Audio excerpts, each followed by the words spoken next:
उत्तरा के गर्भ से एक शिशु का जन्म हुआ। ब्राह्मणों ने उनका नाम परीक्षित रख दिया। क्यों?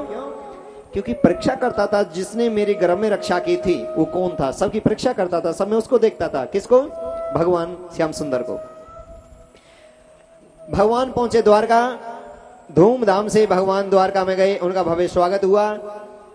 उसके उपरांत क्या होता है, कुछ दिन बाद भगवान इस मृत्यु लोक को त्याग कर अपने बैकुंठ की ओर, गोलोक धाम की ओर चले गए।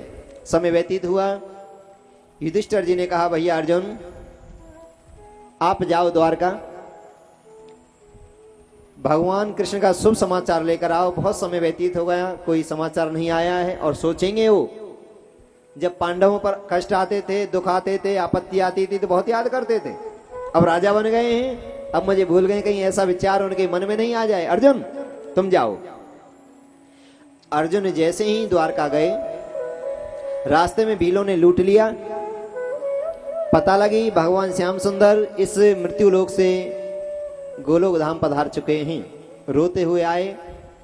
युधिष्ठिर जी महाराज के अपस्गन होने लगे, दिन में उल्लू में बोलने लगे, नाना प्रकार के जैसे ही अप्रिय समाचार मिला। युधिष्ठिर जी महाराज के नेत्रों में भी आंसू आ गए। धिक जीवन रघुवीर विहीना, धिक्कार है वो जीवन जिस जीवन से परमात्मा चले जाएं, प्रभु की भक्ति चले जाए, ऐसे जीवन को धिक्कार है। अब हमको राजा नहीं बनना, राज को नहीं चलाना, हम तो उन्हीं का भजन करेंगे। पर्वत की कंदराओं में जाकर भजन करने लगे। अपने पोते को राजा घोषित किया जिनका नाम था परीक्षित। ज्ञान देकर गए, बेटा हमारा क्षत्रिय वंश है और क्षत्रिय का सबसे बड़ा धर्म है दूसरे के प्राणों की रक्षा करना। याद रखना, गौ, ब्राह्मण, कन्या, बुजुर्गों का सदैव सम्मान करना है। कन्या किसी की भी हो, किसी भी जाति की भी हो। शास्त्रों में वर्णन आता है, हमारे सनातन धर्म के अनुसार एक गौ माता में कितने देवता विराजमान रहते हैं? 33 करोड़ देवता विराजमान होते हैं। और जब 100 गौ इस पृथ्वी से जाती हैं, उसके बदले एक कन्या आती है।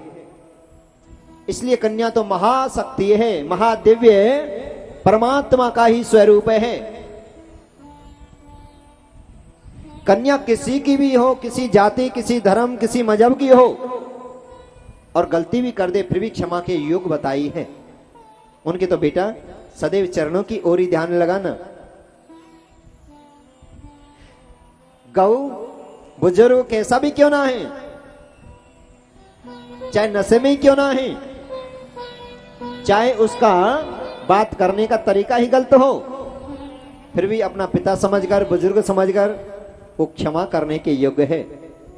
विप्र, संत, धर्म के कार्य किसी भी धर्म के हो, किसी भी मजहब के हो, किसी भी संप्रदाय के हो, जितना हो सके ज्यादा से ज्यादा सहयोग करना और रक्षा करना।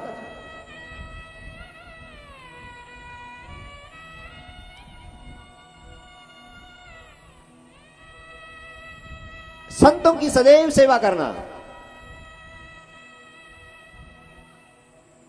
आइए महाराज, बोलिए संत भगवान की जय। अभिमोय भाव भरोसा हनुमंता, बिन हरि कृपा मिले नहीं संता।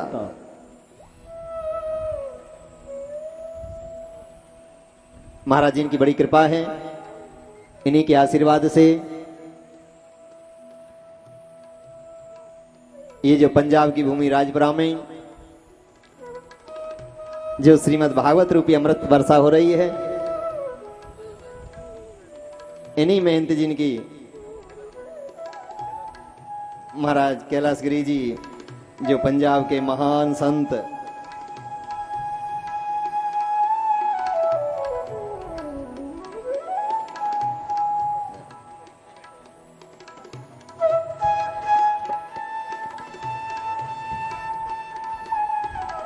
हाँ चौकी पर बैठा रहो महाराज जी को, थोड़ा पीछे कर दीजिए।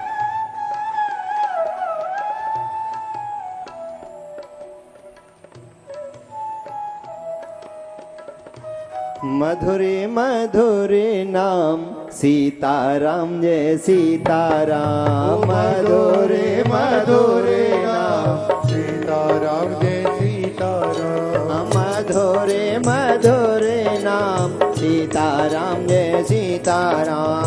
मधुरे मधुरे नाम सीताराम जय सीताराम। सीताराम सीताराम सीताराम मेरे प्यारे राम। सीताराम सीताराम सीताराम जय सीताराम। सीताराम सीताराम सीताराम मेरे सीताराम। मधुरे मधुरे नाम हरे कृष्णा हरे राम। मधुरे मधुरे नाम हरे कृष्णा हरे राम। मधुरे मधुरे नाम हरे कृष्ण हरे राम। हरे कृष्णा हरे राम। हरे कृष्णा हरे राम। हरे कृष्णा हरे राम। हरे कृष्ण हरे राम। हरे कृष्णा हरे राम। हरे कृष्णा हरे राम। हरे कृष्णा हरे राम। हरे कृष्ण हरे राम। मधुरे मधुरे नाम हरे कृष्णा हरे राम। मधुरे मधुरे नाम हरे कृष्ण हरे राम। मधुरे मधुरे नाम हरे कृष्णा हरे राम। मधुरे मधुरे नाम हरे कृष्ण हरे राम। बोलिए संत भगवान की जय। जय श्री राधे। श्री श्री 108 श्री कैलाश गिरी जी महाराज संत भगवान ने पधार कर हम समस्त ब्रजवासियों को और हमारे लगभग आज 80 लाख दर्शक एहसास चैनल के माध्यम से, ईश्वर चैनल के माध्यम से घर बैठे संत भगवान का दर्शन कर रहे हैं, जिनके दर्शनों से कल्याण हो जाता है। दरस परस मुख मंजन पाना, कटहूं पाप कहें वेद पुराना। जब परमात्मा किसी के ऊपर कृपा करते हैं तो पहले संत से मिलाते हैं, गुरु से मिलाते हैं, भक्त से मिलाते हैं। आपको पता होगी जिस समय कोई मंत्री आने वाला होता है तो वहां के जो सेवादार होते हैं वही तैयारी करते हैं, सफाई करवाते हैं, टेंट लगवाते हैं, मंच लगवाते हैं, प्रचार करते हैं, शुद्धता सफाई करते हैं जब मंत्री जी आते हैं। और अध्यात्म में संत वही कार्य करते हैं। हमारे अंदर मन में हृदय रूपी मैदान में स्टेज बनाते हैं, परमात्मा का स्थान बनाते हैं। हमारे अंदर सफाई करते हैं, काम की, क्रोध की, लोभ की, ईर्ष्या की शुद्धता करते हैं, पवित्रता करते हैं अपने ज्ञान के द्वारा, अपने तरीकों के द्वारा। इनके गुस्सों में भी, संत के गुस्सा में, गुरु के गुस्सा में भी बहुत कुछ छुपा होता है। माता पिता के गुस्सा में, गालियों में भी बहुत कुछ छुपा होता है। चार पदार्थ कर तलिता के, प्रिय पिता मात प्राण समझा के, मात पिता प्रभु गुरु की वाणी और बिने ही विचार सदा सो जानी। शास्त्र कहते हैं माता पिता गुरु संत भगवान जो भी कुछ कह दें उसी को अटल मान लेना चाहिए। दिन को रात कहते हैं तो दिन को रात मानने में ही भलाई है। तो संत करते हैं हमारे अंतःकरण की शुद्धता, पवित्रता। चाहे लड़के, चाहे झगड़ के, चाहे सुनाकर, चाहे अपने तरीकों से, उनके तरीका अलग अलग हो सकते हैं। मन को शुद्ध करते हैं, पावन करते हैं, पवित्र करते हैं। जब ये पावन पवित्र शुद्धता हमारे हृदय में आती है तो भगवान स्वयं कहते हैं निर्मल मन जन सो मोई पावा, मोय कपट छले छिंद्र निभावा। बहुत बड़ी कृपा की है संत भगवान ने, जो आज लगभग 80 लाख माता बहन भाई हमारे दर्शक संत भगवान के दर्शन कर रहे हैं। और यही हमारा लक्ष्य है, संतों की वाणी घर घर पहुंचे, संतों के दर्शन हो, मन धर्म से जुड़े, संतों से जुड़े, अध्यात्म से जुड़े।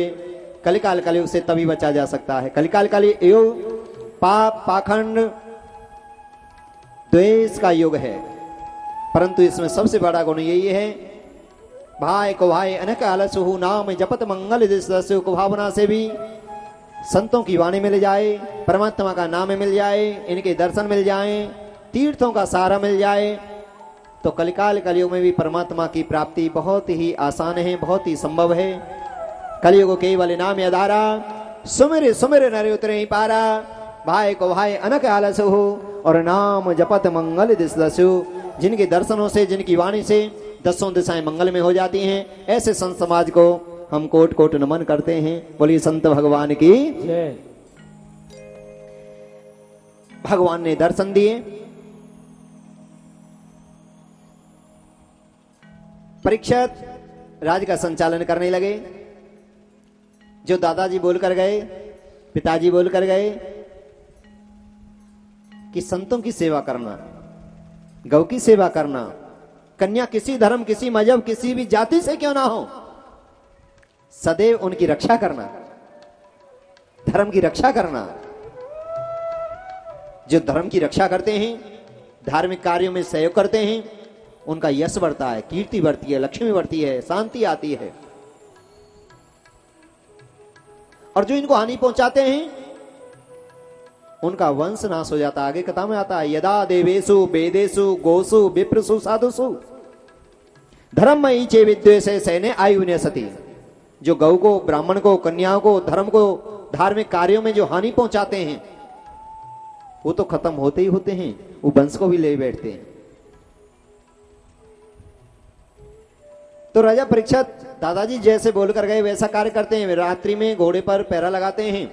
मेरे राज्य में कोई परेशान तो नहीं है, किसी गरीब को तकलीफ तो नहीं है, किसी कन्या का अपमान तो नहीं हो रहा, किसी बुजुर्ग का अपमान तो नहीं हो रहा, धार्मिक कार्यों को कोई हानि तो नहीं पहुंचा रहा। तो एक दिन रात्रि में देख रहे हैं क्या कि एक दुष्ट पाखंडी कोई व्यक्ति है और एक गऊ है, एक बैल है, कोड़ों से बार बार मार रहा है। गऊ बैल मलमूत्र कर रहे हैं, आंसू टपक रहे हैं। जैसे ही राजा परीक्षित ने दशा देखी, क्रोध में आ गए। राजा परीक्षित क्षत्रिय हैं, अरे पापी, अरे पाखंडी, सावधान हो जाओ मरने के लिए। और मेरे राज्य में इस प्रकार गौ का अपमान, एक बैल का अपमान। जैसे ही कमान से, तीर कमान से बाण निकाला, मारने के लिए तैयार हुए, वो पापी दुष्ट व्यक्ति दौड़कर राजा परीक्षित के पैरों में गिर पड़ा। महाराज मेरी रक्षा करो। और शास्त्र भी कहते हैं, जो जाकी शरणे गए हैं ताहे ताकी लाज। जो जिसके पास आ जाता है, जिसकी शरण में आ जाता है, उसकी रक्षा करना उसका धर्म बन जाता है। कितना बड़ा पापी हो, वो क्षमा के युग माना गया है। महाराज मेरी रक्षा करो। कि आप कौन हैं? कि मेरा नाम कलयुग है। सबसे पहले कलयुग की पहचान यहां पर हुई थी, राजा परीक्षित ने की थी। कि अपना परिचय दो, विस्तार से बताओ, आप क्या करोगे, किस लिए आए हैं, क्या करना है। कलयुग ने बताया, महाराज 4 युग होते हैं, सतयुग, त्रेता, द्वापर, कलयुग। 4 युगों में सबसे बुरा युग मेरा ही है, मेरा ही पैरा है। अधर्म करता हूं, पाप कराता हूं, अत्याचार कराता हूं, अशांति बढ़ाता हूं, उपद्रव बढ़ाता हूं, भूकंपों को लाता हूं। आपने देखा होगा, अभी आया था ना, ये कलयुग की महिमा है। अशांति का माहौल पैदा करता हूं। राजा परीक्षित ने कहा, ऐसे को तो मार देना चाहिए, पर महाराज मेरे अंदर एक गुण भी बहुत बड़ा है। कृते ध्यायते विष्णु त्रेताम यजतो मखे द्वापरो परिचर्चायाम कलौ तदहर कीर्तनात्। सतयुग में, त्रेता में, द्वापर में बड़ी बड़ी तप किए जाते थे, साधना की जाती थी, दान किए जाते थे, तब भी प्रभु की प्राप्ति असंभव था। और कलयुग में तो कैसे भी उल्टा सीधा नाम लिया जाए, सुना जाए, देखा जाए, उसी से कल्याण हो जाता है। कलयुग केवल नाम आधारा, सुमिर सुमिर नर उतरे ही पारा। थोड़े से नाम से ही कल्याण हो जाए। राजा परीक्षित ने कहा, इतना बड़ा गुण है कि हाँ, तो कोई बात नहीं है, आप मेरे राज्य में रहो। महाराज मुझे स्थान बताओ कि आप जुए में निवास करो। आप बुरे हैं ना, जहां जुआ खेला जाता हो, उनकी बुद्धि पर बैठ जाया करो। आप मद्यपान में निवास करो, वेश्यालय में निवास करो, हिंसा, लड़ाई झगड़ा जहां हो, उनकी बुद्धि पर बैठ जाया करो।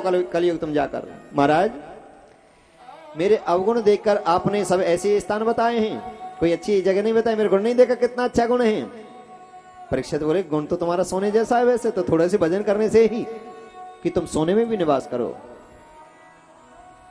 सूत जी महाराज जब कह रहे थे, सुना रहे थे, ऋषिगणों ने कहा महाराज जब सोने में कलयुग का निवास है तो क्यों पहना जाता है। सूत जी महाराज ने बताया कि गीता में भगवान ने कहा है, दलों में मैं तुलसी दल हूं, वृक्षों में पीपल हूं, पक्षियों में गरुड़ हूं, धातुओं में मेरा नाम, धातु नाम कांचनम, यानी सोना है। सोने में भगवान का भी वास होता है। गीता में कहते हैं जो अधर्म से, अत्याचार से, दुराचार से की कमाई से जो सोना पहना जाए उसमें कलयुग का वास होता है। जो बुद्धि को विपरीत करता है, अधर्म की ओर मोड़ता है, जो मेहनत की कमाई का सोना हो उसमें मेरे गोविंद का वास होता है, मेरे कृष्ण का वास होता है, मेरे नारायण का वास होता है। उससे चमक बढ़ती है, यश बढ़ता है, कीर्ति बढ़ती है। सोने में निवास करो कि ठीक है महाराज मैं जिसके ऊपर आता हूं छोड़ता नहीं हूं, कोई कैसा भी क्यों ना हो। आज राजा परीक्षित ने अपना खजाना खोलकर देखा तो उसमें एक सोने का मुकुट निकला। राजा परीक्षित के दादाजी थे पांडव, पांडवों थे भीम, जरासंध को लूटकर उसके खजाने को लेकर आए थे, मार कर आए थे।